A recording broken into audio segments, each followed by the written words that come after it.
Hey everybody, welcome to 2ZQ Hot Takes, where we discuss issues both big and small. I am your host, the very handsome Tim Kirk, and this time I'll be talking about gay as a prefix or gay portmanteau, Gaydar, Gayborhoods, Gaymers, Gaysians, Gaybies, and the Gay Lord. The term homosexual was coined in Germany in 1869, although there is quite a timeline of German LGBT history and the usage of, or referral to the term homosexual as part of the fin de siècle and the overlapping end of the Victorian era over the course of a number of decades. The term homosexuality appears in print for the first time in a German-Hungarian pamphlet written by Karl Maria Kertbeny, and many people believe that specific mention inadvertently kindled or kickstarted recognition of modern gay culture. Well, there is something to that. As I noted in my previous pod, 2ZQHT64, Tarot Psychology, Ghosts, and Psychics, this isn't anything new. This has traceable roots that go back to Victorian England and long before that as well. In late Victorian sexuality and spiritualism, the place of the paranormal in queer erotic partnerships, how about that? Sharon E. Kelly prefaces the entire dissertation with the argument that the fin de siècle navigations of emerging categories of sexual identity were partially expressed in literary representations of supernatural connections, transformations, events, and practices. The paper goes on to say, like the heterogeneous spiritualist movements and communities described, there are many terms and classifications that can be applied to sexual identity. The solidification of the homosexual-heterosexual binary shortly after the fin de siècle led to the stagnation of viable and sexual identity options for much of the 20th century. Well, how about that? Now, according to dictionary.com, gay, the origin of gay, it came from Middle English somewhere between 1275 and 1325 AD. The term homosexual for the word gay has become so prevalent that people hesitate to use the term in its original senses of merry, lively, and bright or showy. But the word's association with sexuality is not new. The word gay has had various senses dealing with sexual conduct since the 17th century. A gay woman was a prostitute, a gay man a womanizer, a gay house a brothel. This sexual world included homosexuals too, and gay as an adjective meaning homosexual goes back to at least the late 1930s. After World War II, as social attitudes towards sexuality began to change, gay was applied openly by homosexuals to themselves, first as an adjective and later as a noun. It is no longer considered slang. Today, the noun often designates only a male homosexual and is usually used as a collective plural, gays and lesbians. Usage as a singular noun is uncommon and sometimes perceived as insulting. He came out as a gay. Well, we colloquially use that as a joke. In contrast, gay in the sense awkward, stupid, or bad is often used with disparaging intent and perceived as insulting to gay people. Though some have argued that this sense is independent of the homosexual sense and therefore not homophobic, the argument is weakened by the fact that homosexual has long been the dominant meaning of gay and thus permeates its other usages. Which brings me to gay portmanteau. Portmanteau is a word blending the sounds and combining the meanings of two others. For example, motel from motor and hotel, or brunch from breakfast and lunch. And the gays love making up their own portmanteau and or are early adopters for celebrity couples for some reason, to refer to them as a unit instead of individuals mostly. I like to believe because the acronym or contraction that becomes the portmanteau for their identity has a ring to it. Although we use portmanteau for a number of aspects of life that is not related to idol worship. From Cassava Films, A few years back, the term metrosexual entered the English usage. It was what we call a portmanteau, a word that mashes together two different words to form something in between a compound word and a pun. Metrosexual itself referred to a straight man with an interest in girly things like skincare, high fashion, and good grooming. Since then, metropolitan heterosexual men everywhere have been adopting things that were previously considered to be for women only, and the portmanteaus to describe these changes have blossomed. Now, I'm just going to mention several of them, including manny, bromance, manscaping, manorexia, guyliner, and himbo. And a himbo is physically attractive but shallow and unintelligent. The himbo knows what to wear and who to sleep with, but not much beyond that. Mimbo, bimbo, which was a term referring to a macho man in the 20s, is also a cartoon character in the Betty Boop universe, and the first time I remember bimbo being used with any recognizable frequency was on Laverne and Shirley. And portmanteaux have become part of day-to-day mainstream or basic life with the continued usage of terms. From dailywritings.com, 25 favorite portmanteau words, such as, and I'm only going to mention some of them, affluenza, anticipantment, a backronym, a word presented as an acronym after the fact. Blaxploitation, bodacious, celebutante, chillax, cosplay, craptacular, edutainment, frankenfood, frenemy, ginormous, infotainment, McMansion, metrosexual, mockumentary, netocracy, sexploitation, and shopaholic are all examples of modern portmanteau. I have to throw in the term guppies, gay yuppies. But like yuppies, guppies has become obsolete and has gone out of fashion. It doesn't seem to quite have any relevance because of the way the world is these days. I don't know anybody who thinks in those terms anymore, let alone uses them, but what do I know?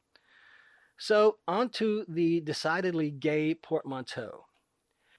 Gaydar. I'm unfoundedly proud of my own gaydar, although I have been quite incorrect on numerous occasions and have harbored a belief of another individual's sexuality out of what I think is my personal vanity, then learn that the individual identifies altogether differently than what I thought. And then I find out that others are in what might be considered a sexually ambiguous lifestyle, fluid, and live a life of abandon and are thralls to whatever physical desires happen to possess them at any given moment that I never picked up on. I had a list of 22 guys I called my bi-curious buddies who pursued engaging in activity with me, but I declined, mostly because of what I perceived as their unstable emotional state. A lot of it was constant reference to the girlfriend, then them making a move on me, which in my experience is often volatile. And one guy, right after telling me that his fiancée broke up their engagement after he gave her genital warts, as if his HPV status had no relevance to any activity with me. Excuse me? Out people with a lot less emotional baggage have enough issues in the first place, so my enthusiasm for that experience is not as strong as it is for others, and to each his own. So I like to think I am damn good at it, but in reality, a large percentage of the time, we take cues we have already loaded into our consciousness, and instead of recognizing that, we think it is some sort of divine inspiration or natural talent to deduce people's identity. While we may do better than oblivious straight guys, there is a substantial margin of error, and there is a lot of compiled information that we take notice of and access to narrow down our perceptions, research tells us. From Wikipedia, Gaydar, a portmanteau of gay and radar, is a colloquialism referring to the intuitive ability of a person to assess others' sexual orientations as homosexual, bisexual, or heterosexual. Gaydar relies on verbal and nonverbal clues and LGBT stereotypes. These include the sensitivity to social behaviors and mannerisms, acknowledging flamboyant body language, the tone of voice used by a person when speaking, overtly rejecting traditional gender roles, a person's occupation, and grooming habits. The detection of sexual orientation by outward appearance or behavior is frequently challenged by situations in which masculine gay men do not act in a stereotypically gay fashion, or with metrosexual men, regardless of sexuality, who exhibit a lifestyle, spending habits, and concern for personal appearance stereotypical of fashionable urban gay men. A number of scientific studies have been conducted to test whether gaydar is real or just a popular myth. Perhaps the earliest study asked people to judge sexual orientation from video clips, with results concluding that it was a myth. A later study in the Journal of Personality and Social Psychology showed that people could judge sexual orientation more accurately than chance.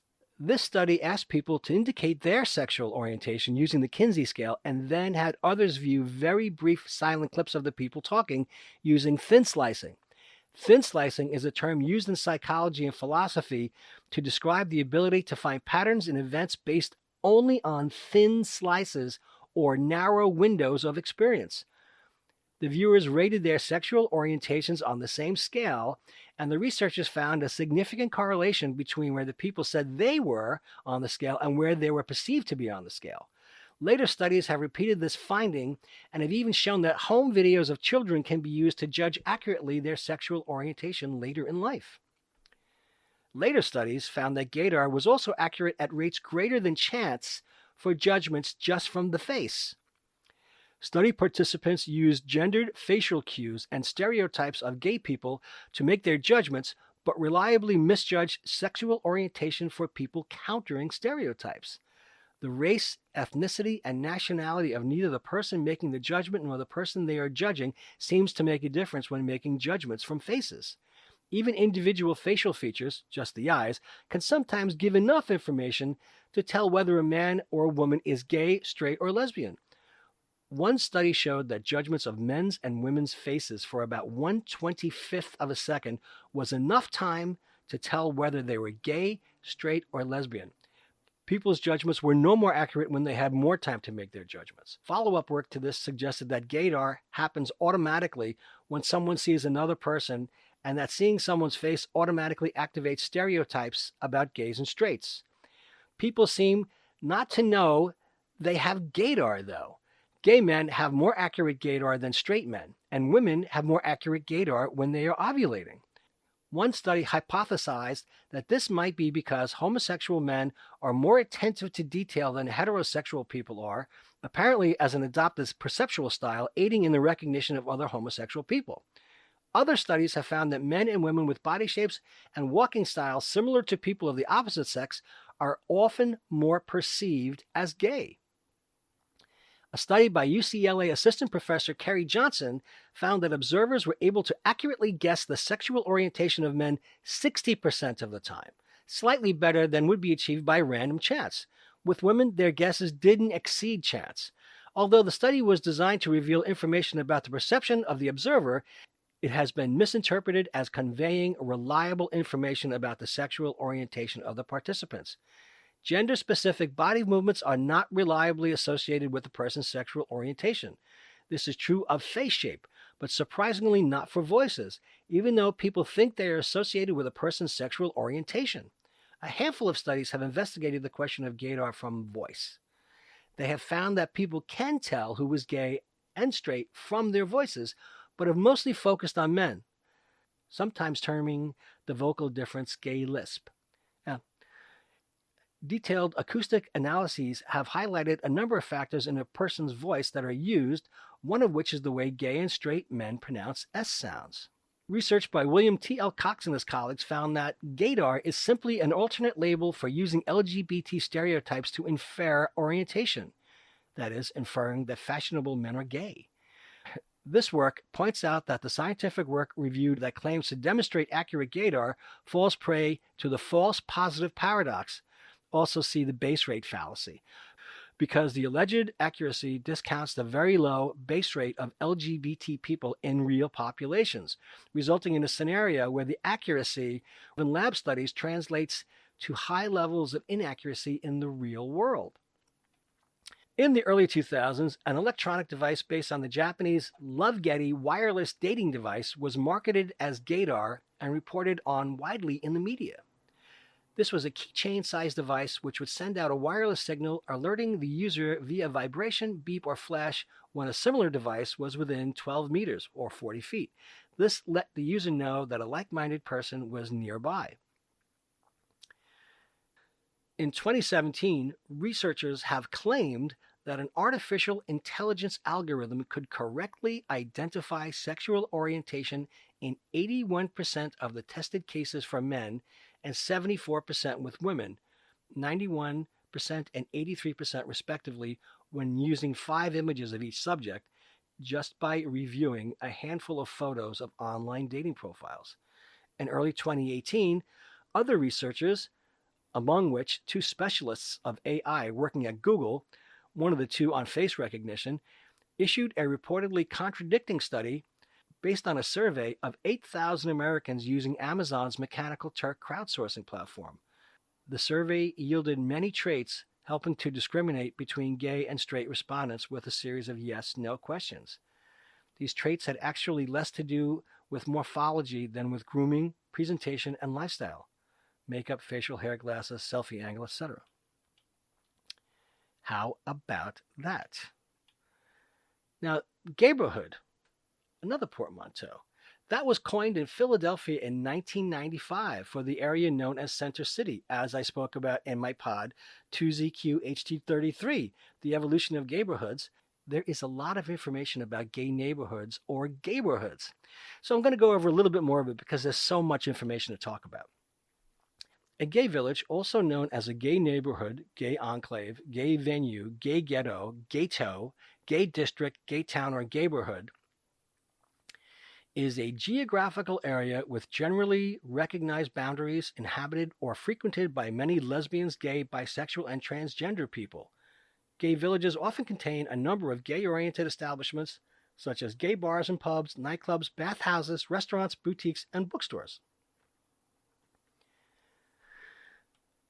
Among the most famous gay villages are New York City's Greenwich Village, Hell's Kitchen, and Chelsea, Fire Island in the Hamptons on Long Island, Boston's South End, Jamaica Plain and Provincetown, Massachusetts, Philadelphia's Gayborhood, Washington, D.C.'s DuPont Circle, Chicago's Boys Town, London's Soho, Birmingham's Gay Village, Brighton's Kemp Town, and Manchester's Canal Street, all in England, Los Angeles County's West Hollywood, as well as Barcelona Province's Sitges, Toronto's Church and Wellesley neighborhood, the Castro of San Francisco, Madrid's Chueca, Sydney's Newton and Darlinghurst, Berlin's Schönberg, the Gay Street in Rome, Le Marais in Paris, Greenpoint in Cape Town, Melville in Johannesburg, and Zona Rosa, Mexico City in Mexico.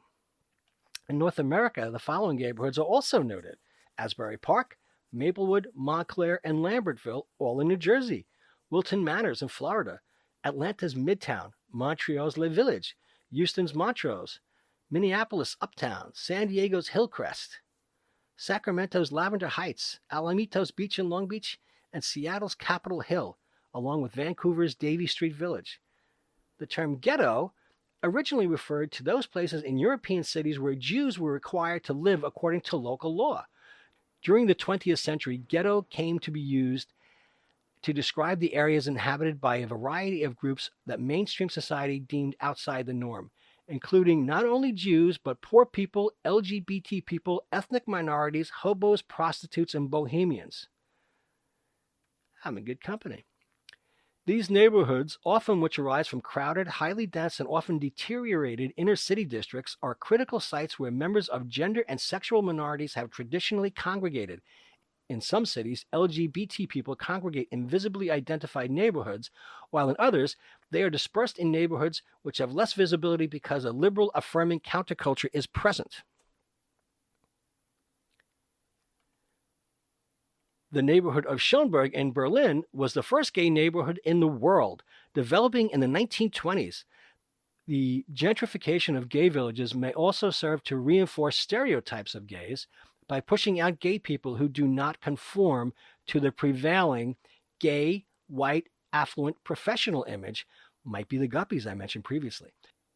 Such people, including gay people of color, low-income, working-class gays, and undesirable groups such as gay prostitutes and leathermen, are usually forced out of the village due to rising rents or constant harassment at the hands of an increased policing presence, especially in San Francisco's Polk Gulch neighborhood, the first gay village in that city.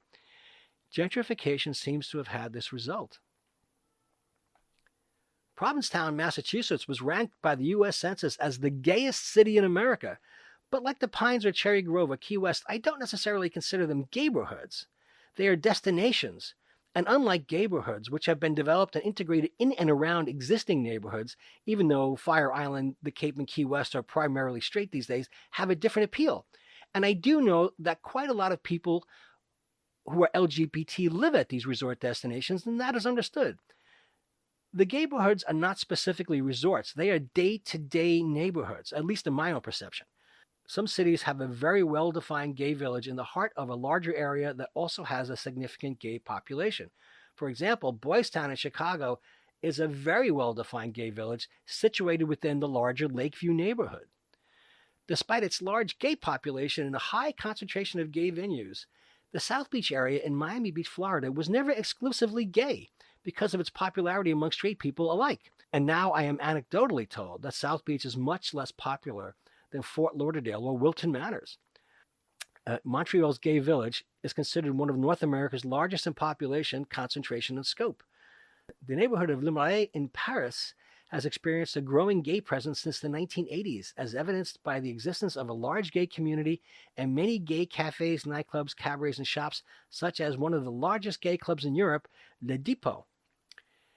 A well-known gay village of Sitges is one of the richest residential areas within the area of Greater Barcelona. In Minneapolis, Minnesota, areas surrounding Loring Park, site of the LGBT Pride Festival, are regarded as a gay neighborhood, although many gay and lesbians have migrated to more residential neighborhoods such as Bryn Mawr and Whittier. In Tampa, Florida, while the gay community was traditionally spread out among several gay neighborhoods, the early 21st century has seen the creation of the Gaybor district, which is now the center of gay and lesbian life in the Tampa Bay area and home to the majority of gay bars and dance clubs, restaurants, and service organizations. In Orlando, Florida, the gay community is centered around the neighborhoods of Thornton Park and Eola Heights. Church and Wellesley is an LGBT-oriented community in Toronto. Ottawa established an LGBT-friendly village along Bank Street in Centertown on November 4th, 2011. 2011, that was not even 9 years ago. In some cities, such as Stockholm, Helsinki, Tel Aviv, Austin, and Copenhagen, there are no established gay villages, partly due to the differing social dynamics of those cities, less social segregation within the city, but also due to earlier and greater social acceptance of the gay community within mainstream society. Brighton is considered to be the unofficial gay capital of the UK and records LGBT history in the city since the 19th century. Brighton Pride is the largest pride event in the UK, celebrated at the start of August and attracting around 160,000 people every year. The city also had the highest percentage of same-sex households in the UK in 2004, and the largest number of civil partnership registrations outside of London in 2013. London's LGBT community has historically been centered around Soho since the 18th century, and Old Compton Street in particular, where bars, clubs, restaurants, cafes, shops, and theaters now line the streets. Liverpool is home to the largest LGBT population in the UK, with an estimated 94,000 LGBT people living in the city, equivalent to the LGBT population of San Francisco. Liverpool was also the scene of many significant moments in the history of the gay rights movement. How about that? It's not just the Beatles. In 2009, a survey conducted by the University of Sao Paulo in 10 Brazilian state capitals estimated that 7.8% of Brazil's male population was gay and 2.6% were bisexual, a total of 10.4%. While 4.9% of the female population was estimated to be lesbian and 1.4% bisexual, a total of 6.3%. In the city of Rio de Janeiro, 19.3% of the male population was estimated to be gay or bisexual. Among the female population of Manaus, 10.2% were estimated to be lesbian. The U.S. city with the highest gay population is New York, with an estimated 272,493 gay residents. Los Angeles is second, with 154,270, followed by Chicago with 114,449, and San Francisco with 94,234. And I don't know the exact dates on these statistics. An estimated 33 to 50% of Palm Springs, California are gay male or other parts of the LGBT community. This statistic makes them the largest percentage community in the USA. And there are various statistical breakdowns of gay populations as percentages of general population and a number of other criteria. So, Gayborhoods are not only real, but they are big business. Now, on to the Gay Portmanteaux of gamer. I am utterly surprised at this. This is a bit of an eye-opener to me because of the considerable amount of controversy. Gamer and gay gamer are umbrella terms used to refer to the group of people who are identified as gay and have an active interest in video games or tabletop games, also known as gamers. Lesbian, bisexual, and transgender gamers are often categorized under this term. This demographic has been the subject of two large surveys that attracted press coverage by Jason Rockwood in 2006, who noted that the level of prejudice that gamers endure, and another one in 2009 focusing on what gamers expect of video games. A gaming convention oriented to LGBT gaming and geek culture, GamerX, first took place on August 3rd and 4th, 2013 in San Francisco. Chris Vizzini, owner of the gaming site Gamer.org, was involved with several online communities between 2007 and 2013 in a controversy and legal dispute over the trademark of the term gamer, which ended when Vizzini surrendered the right to the term and the trademark was canceled. In 2006, a sociological study at the University of Illinois Urbana-Champaign looked at the gay gamer subgroup, focusing on the profile of a gamer and concerns they have regarding the perception of them in the gaming community and visibility of gay characters in games. The study's author noted the level of prejudice that gamers endure. Gay gamers experience a double-edged sword of prejudice.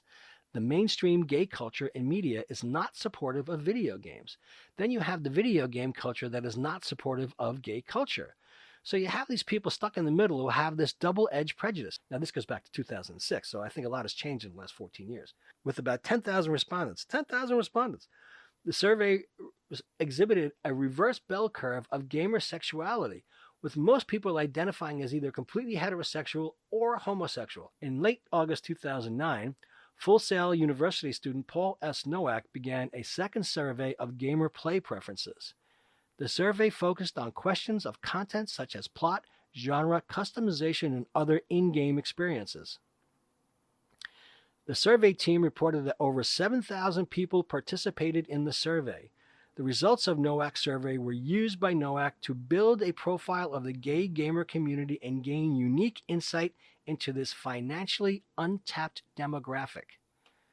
These results were not published in an academic journal, though a later Nowak's book lists gamers as preferring role-playing video games pertaining to the hardcore explorer achiever gamer type and appreciating good plot and quality homosexual content, which he defines as game content which reflects homosexual orientation in a positive or equal to heterosexual orientation context. The misconception that young white heterosexual males were the force driving the industry forward was strongly challenged by the record-breaking success of The Sims. Video game developer Maxis had resisted Will Wright's goal of creating the title on the grounds that girls don't play video games. The title was seen as unappealing to young heterosexual males. In the 1990s, the industry began to make some effort to market games to women by creating software titles with strong, independent female characters. Even some games that are considered to appeal mainly to the non-traditional demographic continue to censor homosexuality, but some video game companies are now moving further to expand their marketing base to include the perceived market of affluent gamers by including LGBT characters and supporting LGBT rights. Critics of the suppression of gay identity often conclude that as homosexuality is normalized in broader culture, it will be in video games as well. Little is known about what it is like to work within the industry as a gay individual. As a result, much of the information that does come to light is in dispute. Danny Bunten, a trans woman, designed some of the earliest multiplayer games. In 1996, Jacques Servan, a Maxis employee, was fired when he put implied gay characters into the SimCopter game. Depending on the news source, Servan claims to have done it because he was upset at being grossly overworked at Maxis or as some type of political statement. Well-known gay writer and movie director Clive Barker was involved in the creation of games Undying and Jericho. The umbrella term gamer quickly expanded throughout the internet, which gave rise to the popular online communities which provide a safe space for LGBT gamers and the LGBT gaming culture.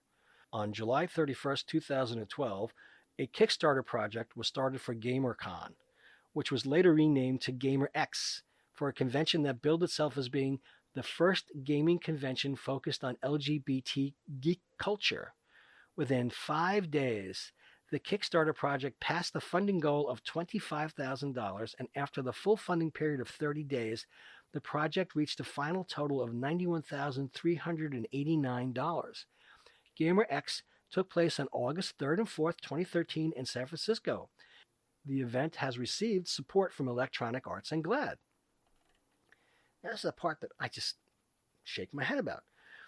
In April 2007, Chris Vizzini, owner of the gaming site Gamer.org, sought to trademark the term gamer with respect to online communities and obtained it in March 2008. In 2012, he sent a cease and desist letter to Reddit's Gamers subreddit forum for alleged trademark infringement. Vizzini has been criticized by the Reddit and gamer communities, who cite examples of use from as early as 1991 and a Yahoo Group's online community with that name created in 2000. Vizzini's website was taken out of service in September 2012. He has claimed that this was due to a denial of service attack. On 2 occasions, Vizzini posted new threads to the Gamers forum explaining his position and apologizing for hurting his own people, but not for filing the trademark. On January 24, 2013, members of Reddit's Gamers subreddit, supported by pro bono lawyers from Perkins Coie and Electronic Frontier Foundation, filed a petition at the U.S. Patent and Trademark Office to cancel Vizzini's trademark on the term on the basis that it was used with that meaning since the mid-1990s. Vizzini reinstated his intent to defend the trademark on the site's name that he started as an online community in 2003 as a way to build a positive brand from a term that had negative connotations. On June 25, 2013, it was announced that Gamer.org was being officially closed down. On August 22, 2013, the U.S. Patent and Trademark Office officially canceled the trademark after Vizzini decided to surrender the trademark. Such drama. Now, on to Gaybie. I personally know at least 4 men who fathered children in ostensibly heterosexual marriages, plus one who came out to his then very pregnant fiancée, and 3 couples who have had children after entering a committed same-sex relationship. So I don't know where a Gaybie falls in that, but I know that you're a Gaybie if you've come into a gay relationship. But if your dad is gay and he came out, does that make you a Gaybie? I don't know. I think that's up to people to decide for themselves. From yourdictionary.com, Gaybie. It's a noun. LGBT, the baby of a gay person or couple. Second entry is a young child with apparent homosexual continence. That is, gay face. From Urban Dictionary, Gaybie, the child of a gay couple, plain and simple. Okay. Okay. As many people know, my, let's say, appreciation for Asian men is well known. So when I see the listings under the term Gaysian in Urban Dictionary, I have to say that perhaps the submission criteria on Urban Dictionary might need review based on these listings under the term Gaysian. Gaysian, a homosexual Asian guy. I typed Asian in on Yahoo and obviously did not find anything related to the O'Reilly factor. Okay. Gaysian, someone who is both gay and Asian. Gaysian, a gay Asian. Why can't I meet a nice Gaysian and settle down?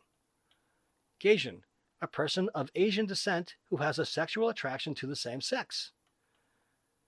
A Gaysian is a gay Asian. Gaysian, a gay Asian person.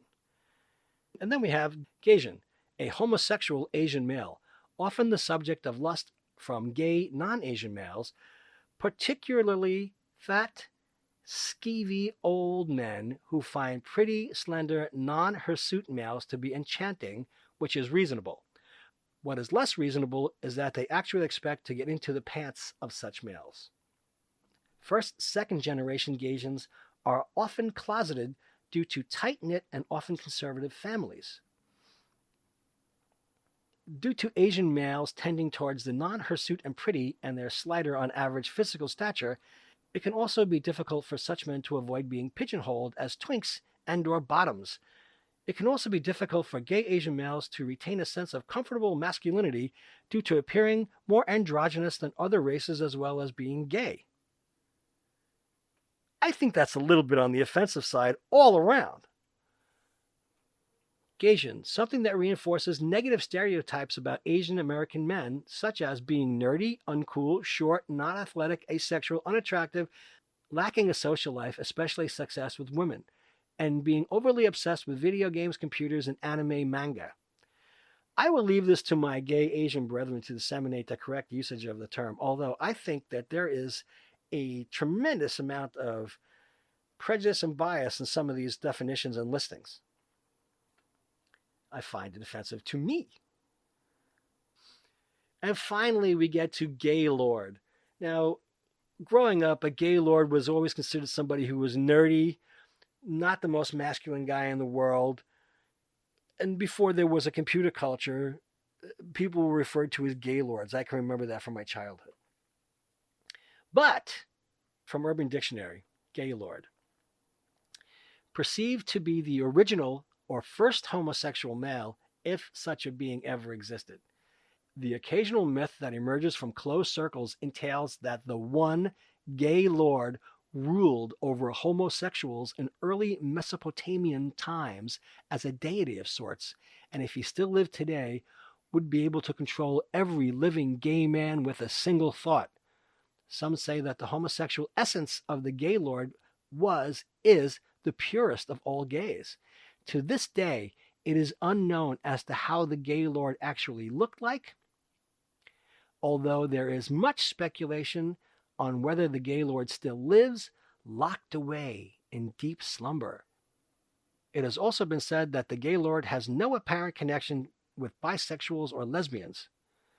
Like you said, Palooka, the kindred have their Cain, and the homos have their gay lord.